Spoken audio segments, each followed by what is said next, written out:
Now details.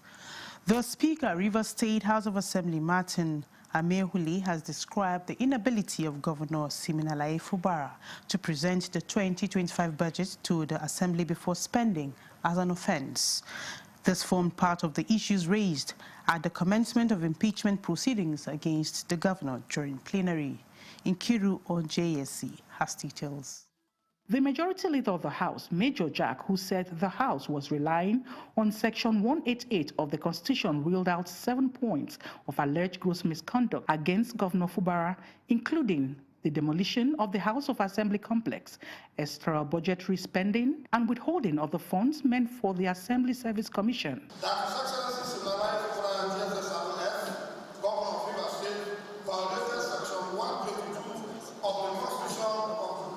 And by authorizing expenditure from the Consolidated Revenue Fund of Rivers State, even after the Rivers State House of Assembly declared a shutdown on the Rivers State government expenditure in resolution passed. Supporting the motion, Deputy Leader Linda Stewart also brought forward a notice of gross misconduct against the Deputy Governor, Professor Ngozi Odu.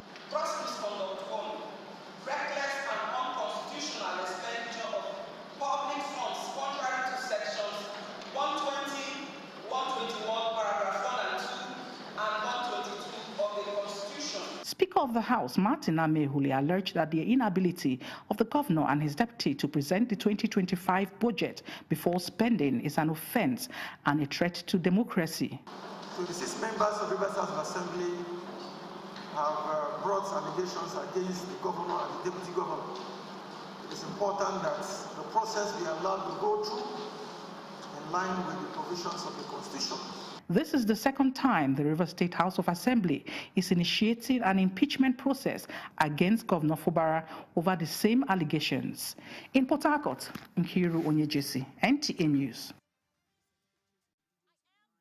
And in the same vein, residents of Rivers State have stressed the need for peace following the impeachment notice initiated against Governor Siminalayi Fubara by the Rivers State House of Assembly.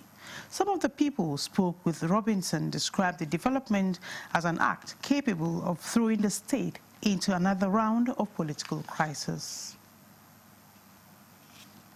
In the last 3 years, governance in Rivers State has witnessed hiccups arising from issues which culminated in the declaration of emergency rule, seen as a major intervention by the president to restore peace in the state. The latest development from Rivers State House of Assembly, which has commenced impeachment proceedings against Governor Siminalayi Fubara, according to some residents of Port Harcourt, seems to reflect the uprising of pending issues. Some of them who said the House of Assembly has the right to carry out its legislative functions called for peaceful resolution of all political issues in the interest of the state. Is this one too big for anybody the both parties to reconcile? It's not too big. It has happened, we have reconciled. So what is there? For the betterment of Rivers State, for the development of Rivers State, they should reconcile. They should withdraw whatever impeachment notice they sent to the government. So this whole political crisis, up and down, impeachment, no impeachment, is not good for the states. I advise that they should still go back and hold their meetings the way they have been doing and let there be peace in the state. Let the 3 tiers of government function. Executive should do their work, judiciary should do their work, and legislators should do their work. So it's not something to panic for. We should remain calm. Then secondly, elections will be coming up in 2027. They also urged stakeholders and political gladiators in the state to intervene, as the situation could lead to another round of crisis in Rivers State. In Port Harcourt, Robinson Daratede, NTA News. Away from Rivers State, President Bola Tinubu has praised corporate Nigeria, citizens and other stakeholders in the Nigerian capital market for surpassing the 100 trillion naira milestone on the Nigerian exchange NGX. The president, in a statement by his special advisor on Information and Strategy, Bayo Onanuga, describes the record as an inspiration for the investing public operating in the money and capital markets and urged Nigerians to deepen their investments in the local economy, assuring that 2026 will yield even greater returns as his administration's economic reforms continue to deliver stronger outcomes. The president says while many of the world markets struggle with stagnation or recovery of the economy in 2025, the NGX All-Share Index was on the ascent and closed 2025 with a 51.19% return, higher than the 37.65% recorded in 2024, and ranks among the highest in the world, with year-to-date returns significantly outspacing the S&P 500, the FTSE 100, and even many emerging markets peers in the BRICS Plus group. President Tinubu is also thrilled with the status of the country's current account, a valid measure of the nation's overall economic health in 2024. Nigeria posted a surplus of $16 billion according to the Central Bank of Nigeria's current account balance is projected to rise to $18.81 billion in 2026, up from $16.94 billion in 2025. Still talking the economy, the new tax law introduced by President Bola Tinubu is still stirring reactions from members of the public in Uyo.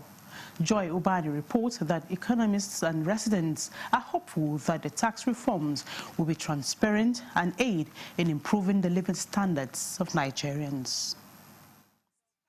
June 26, 2025 signaled a shift in Nigeria's economic sector as President Tinubu signed into law a historic package of 4 tax reform acts aimed at overhauling Nigeria's fragmented tax system. The tax reforms, which came into full effect on January 1, 2026, is eliciting reactions from citizens in Uyo. If government could use the tax money very well, it is worth collecting tax or paying tax. I'm a taxpayer. Tax actually is a good policy. It makes the government to have money to develop critical infrastructures. Some small business owners in the informal sector say they lack proper information about the tax reforms. If I got like maybe 400,000 to sell my market, I'll carry go put for bank. Bank will withdraw the money again. Which kind of tax? Others complain about the economic hardship and call on governments to consider flexible payment plans. Instead of government to assist us, they want to tax us. It is not fair. Things are very expensive. Since we've been paying tax, we don't see the evidence of paying tax. But if the government wants to tax, please, the tax should not be so biting on the masses. Economic expert Dr. Paul Orebiyi of the Department of Economics, University of Uyo, says to encourage wider compliance, tax implementing agencies should embark on public sensitization program. We need to ensure that our environment is conducive enough in order to allow industries thrive. Dr. Orebiyi stresses that government should meet the expectations of Nigerians from the anticipated tax money. The only people that have the required income are the politicians. The new tax reforms are designed to simplify Nigeria's tax system, boost revenue, and ease the burden on citizens. But as implementation continues, reactions are likely to be a recurrent feature in the coming days and months. In Uyo, Joy Ubani, NTA News. In line with the consumer-focused objectives of the Nigerian Communications Commission and the Central Bank of Nigeria, the two regulators have drawn up a framework to address consumer complaints arising from unsuccessful airtime and data transactions during the network downtimes, system glitches, or human input errors. A statement from the Head Public Affairs of the Nigerian Telecommunications Commission, Nena Ukoha, says the framework is the outcome of several months of engagements involving the NCC, the CBN, mobile network operators, value-added service providers, deposit money banks, and other relevant stakeholders. These engagements were prompted by rising cases of failed airtime and data purchases, where subscribers were debited without receiving value and experienced delays in resolutions. The new framework identifies and tackles the root causes of failed airtime and data transactions, including instances where bank accounts are debited without successful delivery of services.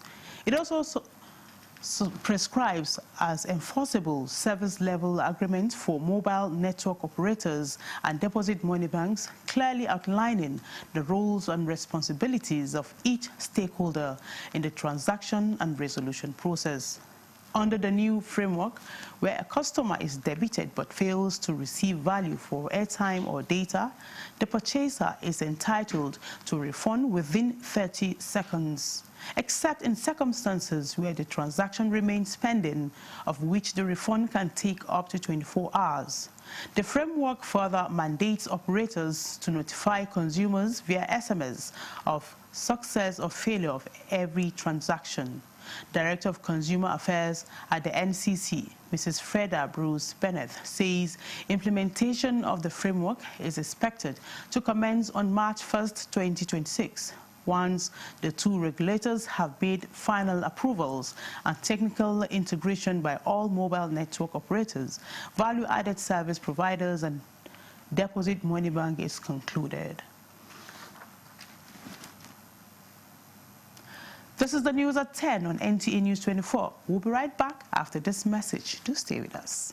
Season's greetings from all of us at Risco Foods. The festivities are already in the air, and we'd like to especially thank you for your continued patronage of Risco Foods, the only tomato brand to win the National Productivity Order of Merit Award by the federal government of Nigeria. With our proud Nigerian products and services, we have continued to create thousands of jobs for our people and for the growth of our economy. Thank you, our esteemed customers, distributors, and partners. Yes, the taste of Nigeria is the taste of celebration and the taste of goodwill and good cooking. We care for your good health and long life. So cook right and eat healthy to live longer. Always buy Risco products. Merry Christmas and a Happy New Year. And the National Productivity Order of Merit Award goes to the only tomato paste manufacturer to win the National Productivity Order of Merit Award by the federal government of Nigeria, endorsed by the Association of Private Medical Practitioners of Nigeria. This is an evidence of 100% natural goodness, great quality, and great taste. So eat healthy to live longer. Use a Risco tomato paste and products. 100% natural tomato. Better food now. Buy now and enjoy up to 20% discount.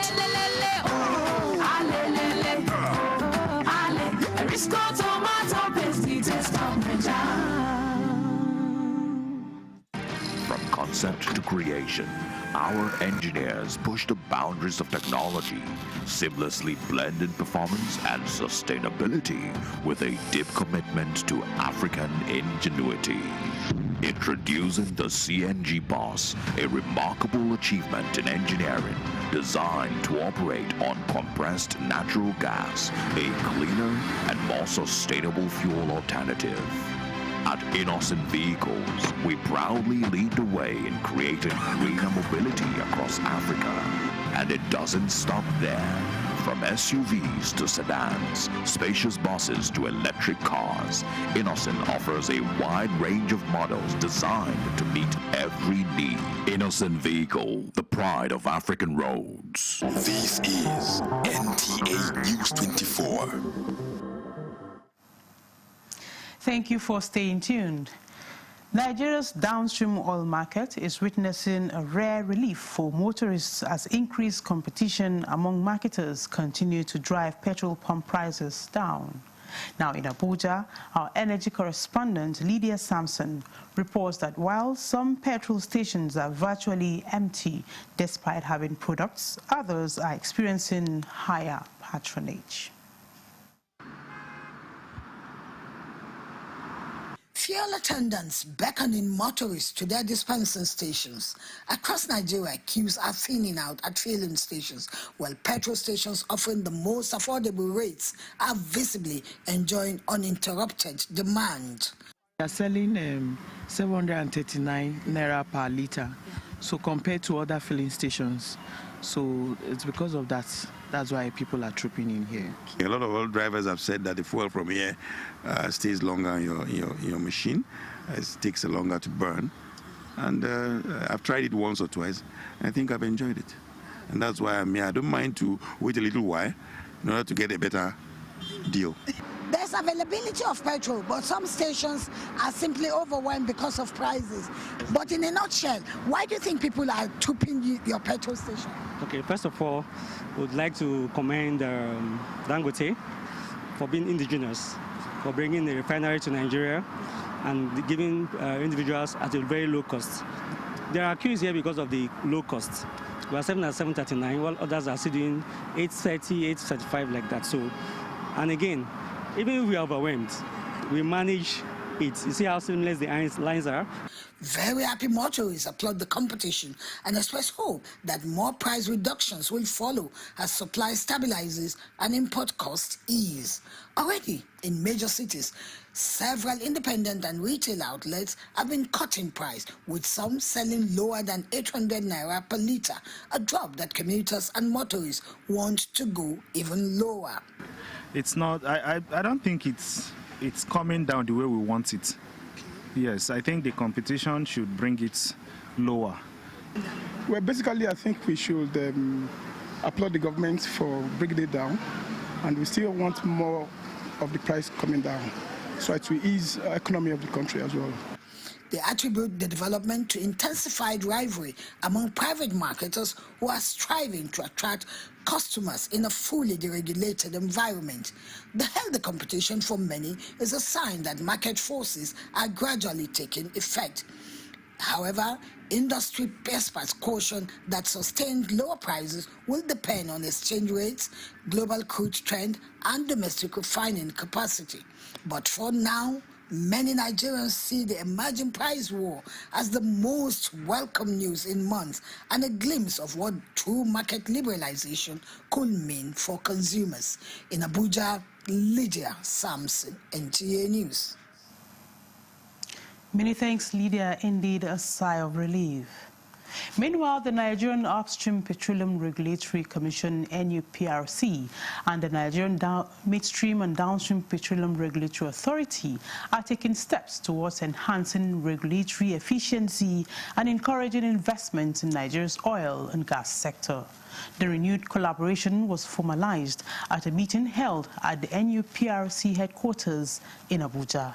Again, Lydia Sampson has more. Both new in their respective assignments, they are, however, seasoned oil and gas experts, and armed with knowledge of the complexities of the industry, they are emphatic that collaboration and partnership is sacrosanct in achieving goals. We are enablers for the industry, and without a shadow of doubt, we know that the industry is the heartbeat of the national economy. And so we are committed to ensure that things work properly and that the industry grows astronomically. Our own intention, first of all, is to come and improve the relationship between the brother and sister of this important industry. So it is in that spirit that I decided to come with my team so that we have that direction. They agreed to nominate representatives from each organization to address and resolve regulatory issues. To this effect, NUPRC and NMDPRA will hold quarterly meetings to ensure regular interactions designed to enhance their working relationship and promptly address challenges that may arise while regulating. In Abuja, Lydia Sampson, NTA News. And from the oil sector, let's move to politics. Stakeholders in the Kogi State All Progressives Congress have been told to redouble their efforts to ensure seamless conduct of the e-registration exercise of party members in their domain. This was the message of Governor Ahmed Usman Ododo, represented by the Secretary to Kogi State Government, Folashade Ayode Arike, at the APC stakeholders meeting in Lokoja. Ajibola Christopher has more. The e-registration exercise of the APC is an opportunity for all members to be digitally captured in the party's register for future reference. It drew party members from the 3 senatorial districts of Kogi State. Governor Ahmed Usman Ododo, represented by the Secretary to the State Government, Folashade Ayoadarike, welcomes party members and extols the leadership of the APC chairman, Abdullahi Bello, on his integrity, most especially in bringing together party members into a unified form. The governor explains that the e-registration exercise of the APC in the state became necessary to guarantee sanctity and credibility of the party members, noting that this will give room to be known, verified, and accounted for. We should open our doors for even non-members to join the party, and that the members should please go out, register, and encourage new members that wants to join us. And it's going to be a very peaceful exercise without any form of rancor. We have accurate data of membership of the party. Party members from the 3 senatorial districts who bared their minds say the steps taken to ensure e-registration is a welcome development. APC is restructuring Nigeria, is repositioning Nigeria to help to accelerate economic development, to expand the economic range of opportunities, and that's what we are doing. It's a call to service, and we must have to stand firm to actualize the success that we want. A data-driven membership registration system, stakeholders at the event say, enhances the party's electoral readiness and governance capacity in future elections. Ajibola Christopher, NT News. Similarly, the All Progressives Congress is repositioning ahead of the 2027 general elections with a sensitization program for ad hoc personnel engaged for the newly introduced electronic registration of its members in Daura Zone, Katsina State. The initiative is aimed at strengthening the party's registration process and enhancing the security of members against political anarchy. Awal Haliru has more. The e-registration exercise involves the training of selected personnel from each ward, as the digital transformation is expected to generate accurate and reliable membership data. Both existing and new members of All Progressives Congress are required to present their national identification number during the registration as part of efforts to strengthen internal party administration, enhance transparency, and reposition party structures ahead of the 2027 general elections. This registration is not like before. The last 4 years ago, the registration is manual, but this registration is e-registration by the use of NIM number and the email, as well as vote registration. Stakeholders emphasize the need to update the party's membership register, urging members and prospective members to obtain their national identification numbers to be eligible for the exercise. The e-registration exercise is expected to be conducted nationwide in line with directives from the party's national leadership. In Katsina, Awal Halaru, NTA News. Away from politics, sequel to the strategic coordination meeting on the demolition of the 23-story building in Lagos, a joint stakeholders meeting and field assessment has been concluded by the Lagos Operations Office of NEMA, led by Olatunde Muhammad, alongside representatives of Lagos State Emergency Management Agency, the Lagos State Fire and Rescue Service, the Lagos State Materials Testing Laboratory, the Lagos State Building Control Agency, Lagos State Safety Commission, and Lagos Inland Local Government officials. The team carried out a rapid assessment of the structures affected by the fire incident at Martins Street, including integrity testing and categorization of buildings based on severity of impact. The objective was to determine structural stability and identify buildings that may require partial or total demolition within the incident vicinity. This preliminary assessment report is intended to provide the Lagos State government with evidence-based guidance to support informed decision-making on necessary demolition, safety measures, and subsequent actions arising from the fire incident. You're still on the news of NTA Channel 5, NTA News 24. When we return, we have more reports. Do stay with us. Let's have credible elections at the local government so that these credible people can manage the funds of local government properly. There are a lot of respected traditional rulers in the state who can say, look, enough of this thing. Mr. Governor, welcome. Thank you for coming. When you win, what will you do? First, we want to mobilize women within the local government to form the National Council of Women's Society by creating awareness in women that they must serve, they must be part of what is happening within their community. If you stop expenditure on infrastructure, how do you now attract investments? The state governors, the presidency, that the federal government and the local government are all waiting for revenue from crude oil. Every state has something peculiar. So the emphasis now, if your local government has something peculiar to that particular local government, the emphasis should be keep producing that particular product. You need to do three things. Prevent the ability of the terrorist groups to generate funding, their ability to recruit, and then their ability to access weapons. Actually, like this way, I sit in the front row in the church, or if I'm going to mosque and I'm calling people are passing in God's own house. What am I doing? I'm mentoring a new generation. Those things that the only way to be taken seriously is to begin to have a lot of money. Nigeria, live every weekday between 7 a.m. and 9 a.m. on the network service of the NTN. This is NTA News 24. Many thanks for staying tuned and welcome back. It's all NTA, but this is NTA News 24. The Federal Ministry of Livestock Development is stepping up efforts to eradicate transboundary animal diseases and promote efficient, resilient and sustainable livestock production across Nigeria. This follows the flag-off of the nationwide mass animal vaccination exercise under the Livestock Productivity and Resilience Support Project in Sokoto State, marking a significant milestone in strengthening the country's animal health system. Yusuf Jika has more.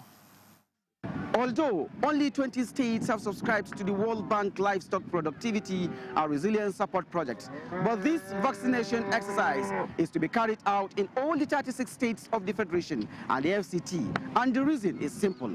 Animal health is critical to the growth and development of the livestock industry and the general well-being of the people. A total of 18.2 million doses of vaccines have been earmarked for the exercise targeting foot and mouth disease, contagious bovine pleuropneumonia, Pes dispetis ruminants, and Newcastle disease. Animal health has no boundary, so we go for 36 states and FCT. And in each state, we collaborate with the DVS, the Director of Veterinary Service, and the relevant state government apparatus to do the inoculation. The Minister of Livestock Development, Idi Mukhtar Meha, alongside the Sokoto State Governor, Ahmed Aliyu, also inaugurated the third in a series of 21 state-of-the-art L-Press model veterinary hospitals in Sokoto. The facility is expected to serve as a hub for improved animal health service delivery in the state. The edifice we are going to commission today has modern surgical theaters for both elective and emergency animal surgeries, well-furnished consulting rooms for clinical interventions, diagnostic laboratory for accurate and timely disease diagnosis, radiology units providing specialized X-ray services for fractures and other orthopedic conditions. We are committed to utilizing and maintaining this facility to the best of our ability. The hospital is additionally equipped with ambulatory services to cater for animal health emergencies, particularly in hard-to-reach and underserved communities. In Sokoto, Yusuf Jika, NTA News. Still talking agriculture, Nigeria's cashew industry has the potential to rake up to $10 billion in annual revenue and generate millions of jobs. This, they said, can be achieved through improvements in production, processing and packaging. Musa Baba Aliu has details. Nigeria is a major player in global cashew production, ranking among the top producers in Africa and the world. Cashew is largely produced in states primarily in the southern and middle belt regions. Investigation revealed that production in Nigeria is often underreported due to informal trade and undocumented exports. As it is, the Nigerian cashew industry has the capacity to create jobs for over 50 million Nigerians if it is properly harnessed. In 2023, however, Nigeria's cashew production was estimated at around 234,000 metric tons, though export volumes suggest higher actual figure. For the 2025 harvest season, production is implied to exceed 400,000 metric tons, based on export figures with the National Cashew Association of Nigeria. Nigeria is to host 2026 National Conference as part of activities marking World Cashew Day. This our conference is coming out in a way to enlighten the world, to show to the world that Nigeria is open for business and we have the capacity to lead in the Nigerian cashew industry.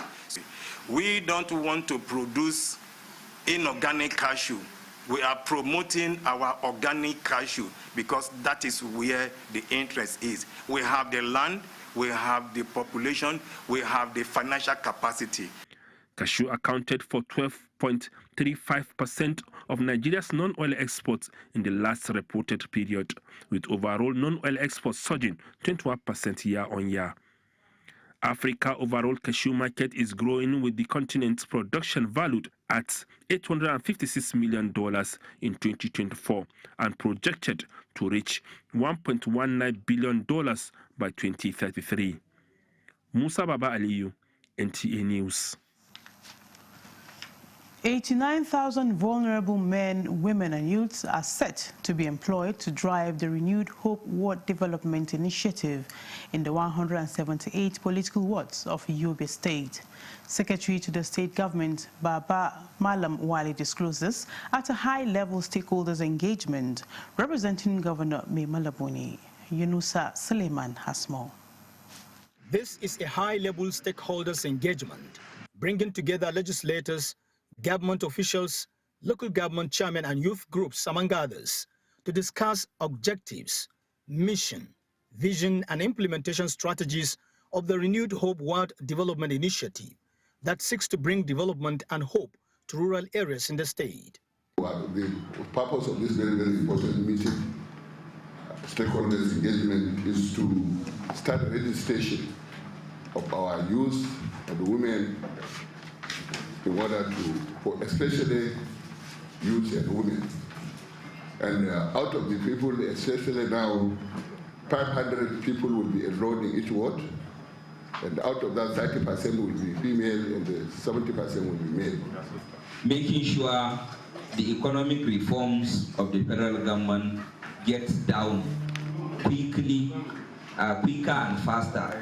Some wards are farmers, good in farming, some are in mining, some are in fishing, some are in trading, but this economic mapping is to identify each ward with its unique potential and then tailor the support to be given to individuals towards such kind of economic activities. The empowerment program is a replica of the federal government's Renewed Hope initiative, with local government coordinators appointed to oversee registration and enrollment of the targeted population in the state. In Damaturu, Yunusa Suleiman, NTA News. Chief of Army Staff Lieutenant General Waidi Shuaibu has reaffirmed the Nigerian Army's commitment to improving national security and operational effectiveness. Lieutenant General Shuaibu stated this during his maiden visit to Headquarters 16 Brigade Yenagua, where he inaugurated accommodation blocks built by the Bayelsa State Government. Diane Kume Ululu has more.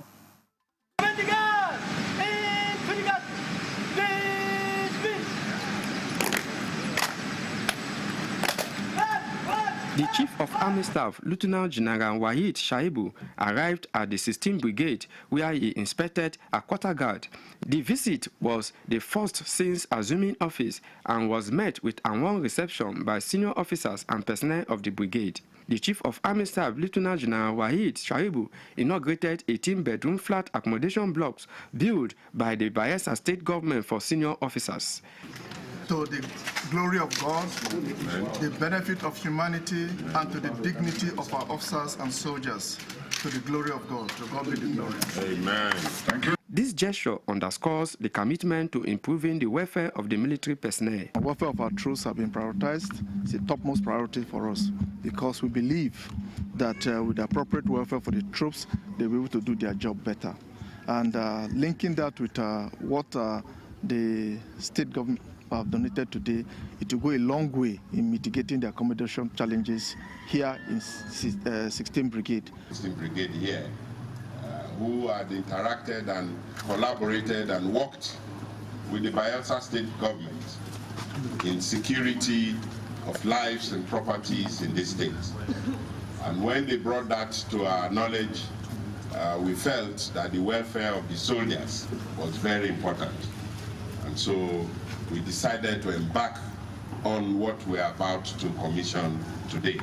The facility is expected to enhance the living conditions of senior officers and their families, boosting morale and operational readiness. The Chief of Army Staff also visited Headquarters Joint Task Force South-South Operation Delta Safe, showing his commitment to regional security. The maiden visit of the Chief of Army Staff to the 16th Brigade is seen as a morale booster, as well as reaffirming national security.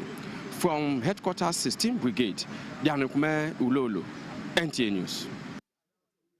In a strategic move to enhance the operational capacity of Nigerian Air Force, the Chief of the Air Staff, Air Marshal Sunday Aneke, led a program management review meeting with senior United States government officials and representatives of Messrs. Bell Textron in San Diego, California, USA.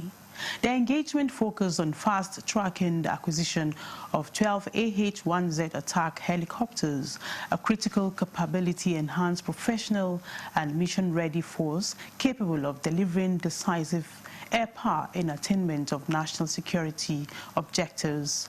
A statement by the Director of Public Relations and Information, Air Commodore Ehimen Ejodame, indicates that Air Marshal Aneke expressed appreciation to the United States government and Messrs. Bell Textron for their continued cooperation, professionalism, and transparency in the execution of the helicopter acquisition program. The Air Chief noted that the acquisition of the AH-IZ helicopters represents more than a platform upgrade, describing it as a reflection of the enduring defense cooperation between Nigeria and the United States. Reaffirming the NAS sense of urgency and commitment, Air Marshal Aneke assured the U.S. team that his administration will take all necessary measures to ensure the helicopters are delivered in the shortest possible time, while expressing gratitude to President Bola Tinubu for his unwavering support to the Nigerian Air Force as regards platform acquisition. Air Marshal Sunday Aneke reassured Nigerians of the NAV's unwavering commitment to eliminating terrorist and criminal threats with professionalism, restraint and accountability, while sustaining public trust and confidence in the service operations. The Conservator General, National Park Service, Dr. Ibrahim Musa Goni, has confirmed an attack on the Oloka Ranger Barracks, Yemoso Range, Old Oyo National Park, Oyo State, on January 6, 2026. The Conservator General, in a statement by his Special Assistant on Media, Agbo Eba, says unknown armed assailants suspected to be bandits fleeing from military operations in Niger State invaded the Ranger Barracks and launched an attack on park rangers and members of the vigilante group of Nigeria VGN who were preparing for a scheduled joint patrol to curb illegal activities such as logging, poaching, mining and others within the park. He said the Rangers bravely engaged the attackers. However, when it became evident that the assailants outnumbered them, a tactical retreat was carried out to prevent further loss of lives. Regrettably, the service lost 3 personnel, while 2 members of the vigilante group of Nigeria also lost their lives. The attackers escaped with 3 firearms and 3 motorcycles, causing significant damage to the Oloka Ranger Barracks. He says the management of the National Park Service contacted sister security agencies who visited the scene and have begun investigations.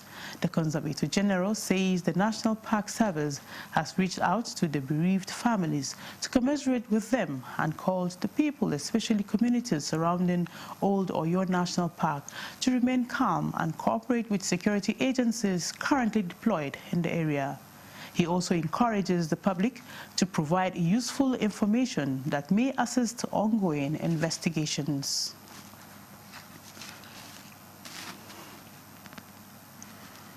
In Jigawa State, High Court has convicted, A Jigawa State High Court has convicted and sentenced one Abubakar Mohammed, a.k.a. Akuya of Nomi Village, Taura local government area of Jigawa State, to death by hanging for the offense of rape.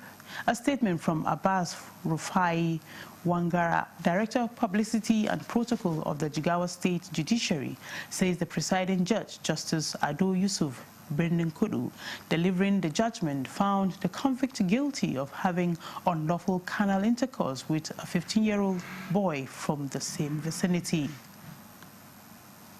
Justice Ado Brendan Kudu stated that the convict committed the offense contrary to Section 3, subsection 1, A and B of the Violence Against Persons Prohibition Law, VAPP, and punishable under Section 3, subsection 2, 4, and 5 of the VAPP Law 2012 of Jigawa State. In addition to the death sentence, the court ordered the convict to pay the sum of 5 million naira as compensation to the victim. The prosecution counsel, led by Yahya Abdullahi, the state, stated that the judgment was sound and justly delivered, adding that this will serve as a strong deterrent to others who might contemplate such heinous crimes. The Jigawa State government reaffirms its commitment to the full implementation of the VAPP law and other legal instruments designed to protect citizens from all forms of violence. Marriage is believed to be a separate religious, moral, and legal commitment between 2 people who commit to love, support, and care for each other, ideally until death. However, the way marriage rites are performed varies from country to country, but most commonly recognized in Nigeria is the church wedding, Muslim or Islamic wedding, registry office wedding, or court wedding, and the traditional local marriage. In this special report, Alika Okwana-Chiarua explores a unique concept called marriage by proxy. In a country where marriage is deeply rooted in culture, religion, and personal connection, the idea of tying the knots without the physical presence of the bride or groom is raising eyebrows. While proxy marriages are legally recognized in some countries and even practiced among Nigerians living abroad, soldiers on deployment, or couples separated by long distance, many insist that a remarriage must be eyeball to eyeball, a union where both partners are physically present to exchange vows. It's quite disrespectful because he has to be present because it's a vow. For better, for worse, I can't be having a vow with another person and then trying to keep the vow with another total stranger. It's totally off it. I can't. Those marriages, the man usually feels so reluctant, like he's not always serious with the marriage. Yes, his brother can represent, because now I think we're in an age where virtual wedding is like a thing. No, we're not. Marriage is not a joke.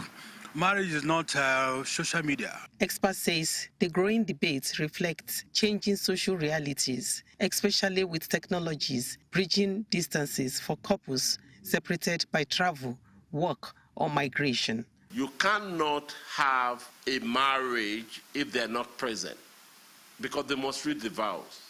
If the vows are not read by them, there's nothing to join. The wife is in Saudi, or the husband is Saudi and the wife is in Nigeria. So that one is allowed. But if the husband and wife both of them are outside of Nigeria. It is not too allowed. My junior brother, for example, is in Germany. The wife then was in Abeokuta, though they are both in Germany now. So my parents and everybody now went to Abeokuta to see the family of the bride-to-be, their now wife, to consolidate the marriage. That can only happen under customary act. Under the act, everybody is present physically, and after it, you issue certificate. Supporters of proxy marriages maintain that the important thing is consent and understanding, whether proxy or physical. The marriage should be based on mutual agreements and love. If the woman that I want to marry is somewhere and is ready to marry, even if she's on ground or I'm not on ground, the ceremony is just a mere ceremony. As the debate continues, one thing is clear. While proxy marriage may be practical, for some, many Nigerians still hold dear the beauty and emotion of saying, I do, eyeball to eyeball. In Abuja, Alika Okpanachi, Arua, NTA News. Many thanks, Alika. I think eyeball to eyeball is better. Now, in today's Nigeria, titles like chief, professor, doctor, and even amusing double chiefs have become so common that you can find them everywhere. From wedding receptions to political rallies, church crusades to business meetings, it's now almost normal to meet people who proudly bear titles they never actually earned. But why is this growing obsession with grand names? Well, Thomas Ogbetere in this special report digs into the psychology behind the borrowed crowns. In a society where respect is tied tightly to status, many people feel invisible without a title. Everyone wants to be noticed, heard, even if it means wearing someone else's crown. For many, it is not just about ego, it's about culture, a culture that celebrates titles as symbol of success and validation, where being addressed as chief or doctor instantly command attention and open doors. What are you doing with that title? The title is just there, but what are you making the title be? What are you achieving with that title? For others, it is a pure strategy, not sentiments. Big titles can be powerful tools. Introduce yourself as doctor, chief, or professor, and suddenly people listen differently. Clients trust you faster. Invitation comes easier, and doors that once seemed closed swing open. In their eyes, a borrowed title is not vanity. It's survival, a way to climb a ladder that often rewards image more than integrity. Why do you want what you are not, for God's sake? But that's Nigeria for you. Chief doctor.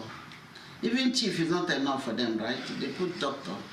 They make a mockery of hard work. Whether it is driven by insecurity, a hunger for validation, or the need to appear accomplished, one thing is clear. Fake titles are not a laughing matter. They expose a deeper issue in our society, one where looking successful sometimes counts more than being successful. Concerned persons believe that until that mindset changes, many will keep reaching for crowns they didn't earn, just to feel seen in a world obsessed with appearances.